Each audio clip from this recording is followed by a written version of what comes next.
Здраво утро, часа е 6 часа и 5 минути, аз пътувам към София. Това ще бъде първи епизод от поредицата Имотен предприемач. 5 епизода днес, петък, 25 юли. Ще ви въведа в нещата, които аз правя. Пътувам от морето към София, като днес ще бъде изключително натоварен ден.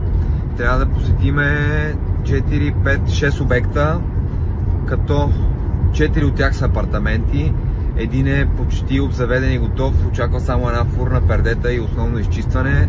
Втория апартамент днес очакваме мебели да пристигнат, да почнат да се сглавят вътре мебели.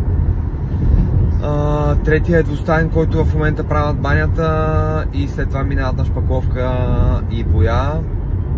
Четвъртия по същия начин баня се прави тази седмица и също трябва да се шпаклова и боядисва, след което една изненада имаме. Ще посетим един обект, който е абсолютно изненада и не съм споменавал на никой до момента за него.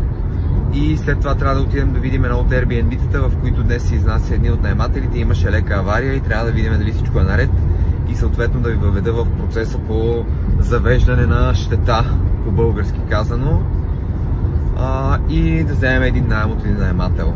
Ще бъде дълъг ден, изморителен, аз вече съм изморен, защото току-що станах, нямах време да си направя йогата дори, но такова е каквото е.